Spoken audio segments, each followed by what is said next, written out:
Hey everyone, Scott Davis from The Morning Breach. It is Monday, and Monday means it's another MSP Spotlight. Today, I have Brandon Keath from Appalachia Technologies with me. Brandon is the Cybersecurity Practice Lead, so definitely looking forward to hearing all the great things about cybersecurity that he has, because Brandon, I tell you, has a ton of knowledge, and I can't wait to have him share some of it with you.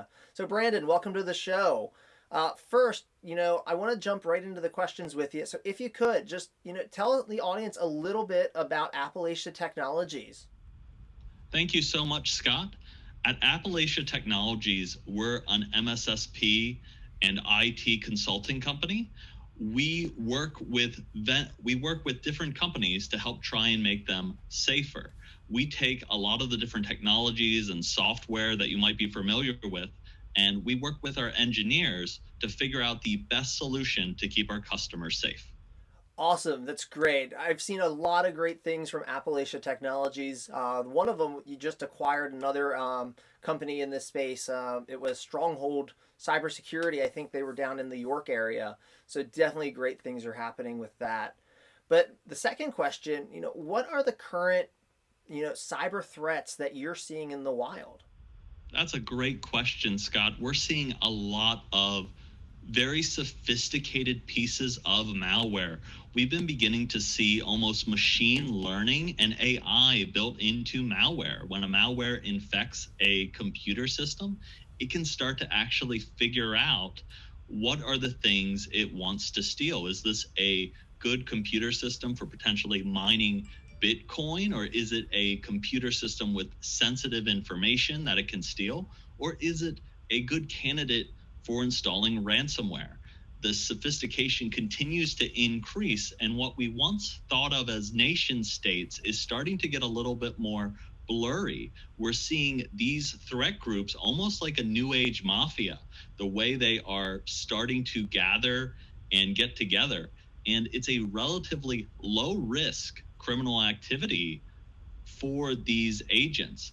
When you look at the catch rate, it's less than 10% of cyber criminals are getting convicted. So we're continuing to see an increase there. And that's absolutely a very real threat. And I think I mentioned it in one of the episodes of this last week, where why cybersecurity ransomware is being so successful. It's because there's not a lot of news of the cyber criminals and the gangs that are behind ransomware that are actually getting caught. So definitely great insight on that. How does Appalachia Technologies analyze and help protect your clients from these threats? Well, one of the things we do, Scott, is beyond just providing MSSP services, we also have our own ethical hacking team internally.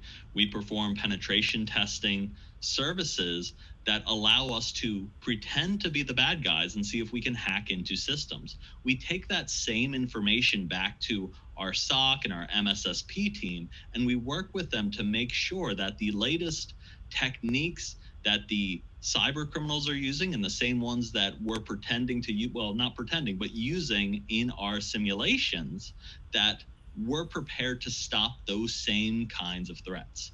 And that's really a big differentiator from us versus a lot of other MSSPs. One of the things I know Appalachia Technologies does on a regular basis is the pen tests. One of the things I recommend often, I think almost in every episode, is third-party audits and doing those third-party pen tests. Can you kind of explain a little bit of that process for the audience? Absolutely. When we're doing what we call penetration tests, sometimes they're called a red team exercise or ethical hacking. What we're doing is we're taking that role of a cyber criminal. We're pretending to see if we can get into a system. So that might start out with, we're sitting on a computer inside a company's network. Where can we get to? If this specific person, let's say Bob in accounting, opens up a bad email, they download some type of malicious software and install it, and someone has access to his computer, what exactly could they get into? And would the protections that are in place actually stop them from doing anything or stealing data? That's pretty much where we begin with our penetration test.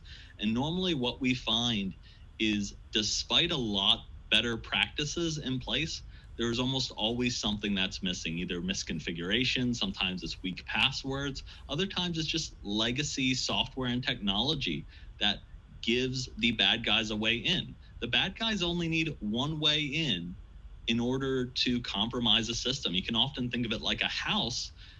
It doesn't matter how well protected your front door is if your back door is unlocked. That's an absolute great point. There's always multiple ways in, and so often in cybersecurity, I know I see, we spend all this energy to make sure that front door is locked, and so often we forget about the doggy door or the back window that never gets locked.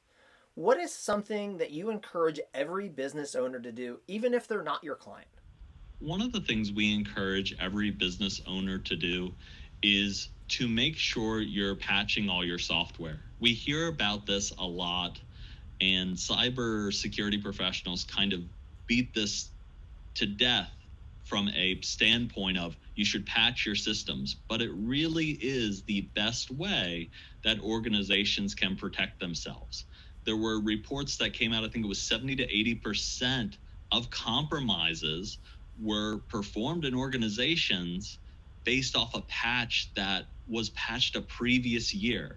There was already a patch out for over a year and they were compromised. It's still the biggest way that the bad guys are getting in.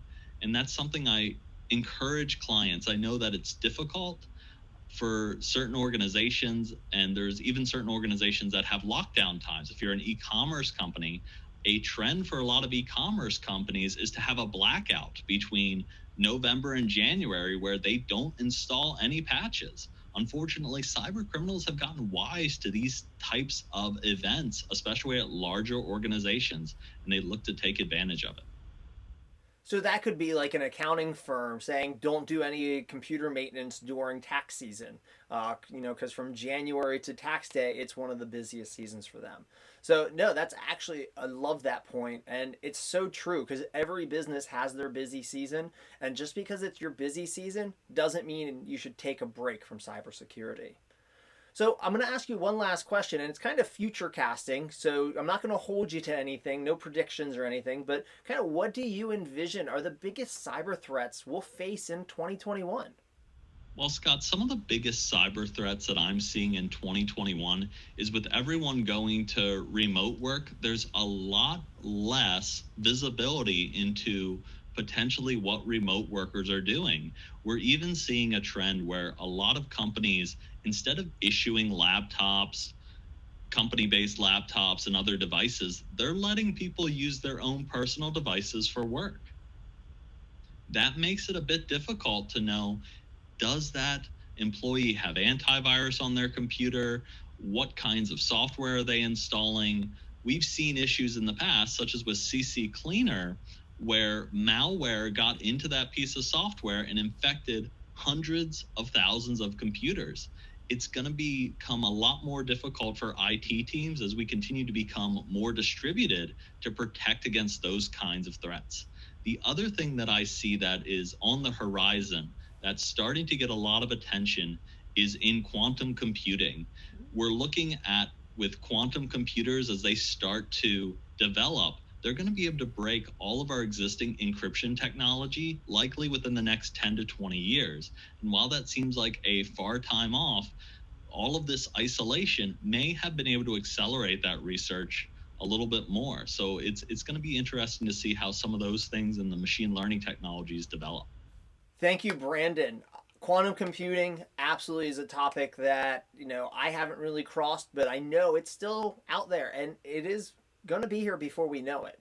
And you constantly see the graphs are lowering when the password threshold is on how long it takes for a cyber criminal to breach it, just because hardware is getting faster, the video cards are getting faster, and ultimately with quantum computing, it's even going to get even faster. So Brandon, thank you again for joining me today. I appreciate it.